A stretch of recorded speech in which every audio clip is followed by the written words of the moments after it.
Bismillah ar-Rahman ar-Rahim. Par la grâce d'Allah subhanahu wa ta'ala et sa faveur, le mois de Ramadan arrive. Ce mois tant attendu par les pieux.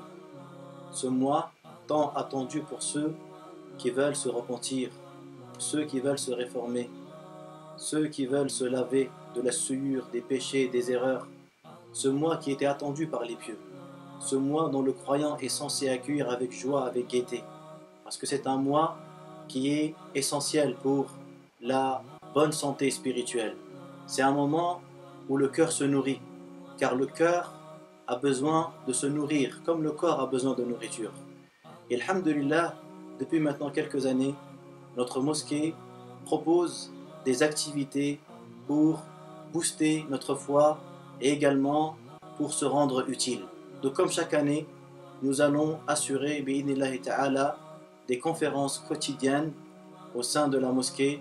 Donc, ces conférences vont traiter essentiellement sur le thème de l'exégèse, parce que le mois de Ramadan, c'est le mois du Coran, c'est le mois où le musulman est censé s'attacher au Saint-Coran, c'est le mois où le musulman est censé consacrer du temps pour le Coran. Les pieux prédécesseurs donnaient énormément d'importance au Coran pendant le mois de Ramadan. On raconte même que l'imam Malik consacrait tout son mois à l'étude du Coran. Donc il y aura des conférences quotidiennes bi'idhnillah pour ceux et celles qui désirent. Après la prière de l'Asr, ces conférences seront généralement en langue française. Tout comme également on propose pour tous les frères et toutes les sœurs qui veulent se rendre utiles pour autrui et notamment pour les nécessiteux, que par la grâce d'Allah subhanahu wa ta'ala également cette année, nous allons assurer le iftar. Donc comme chaque année, il y a à peu près plus de 300 personnes qui viennent partager le repas de l'iftar dans cette mosquée grâce à Allah subhanahu wa ta'ala, puis grâce à votre générosité, grâce à vos dons et grâce justement à tous ces bénévoles qui donnent de leur temps pour justement faire entrer de la joie et soulager les peines de ceux qui vivent la difficulté. Si les actes d'adoration sont multipliés par Allah subhanahu wa ta'ala en temps normal, que dire des actes d'adoration lorsqu'ils sont accomplis pendant un mois béni qui est le mois de Ramadan.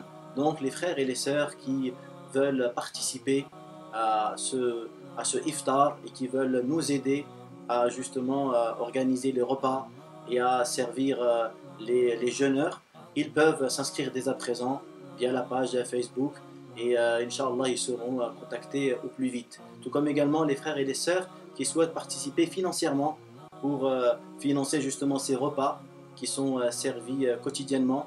Il faut savoir qu'il y a à peu près 350 personnes qui mangent sur place. Il y a également 100 personnes qui viennent prendre le repas pour pouvoir justement le manger dans leur domicile.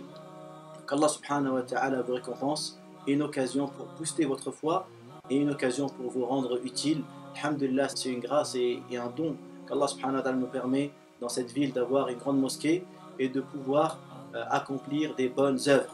Il y a certains parmi nos frères et parmi nos sœurs qui habitent dans des endroits reculés de la France et des endroits où il n'y a pas de mosquée, qui aimeraient avoir ce bienfait de pouvoir être utile.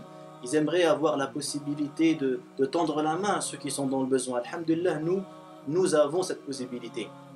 Nous avons une mosquée dans laquelle on peut apprendre notre religion, se retrouver dans un lieu sacré où il n'y a que la parole d'Allah et la parole du prophète sallam qui est transmise, la parole qui nourrit les cœurs, la parole qui élève en degré, la parole qui satisfait notre Seigneur tabaraka wa ta'ala. Et il y a également pour ceux qui veulent se rendre utiles physiquement la possibilité justement de être bienfaisant envers autrui. Alhamdulillah, Allah tabaraka wa ta'ala nous a multiplié les actes d'adoration.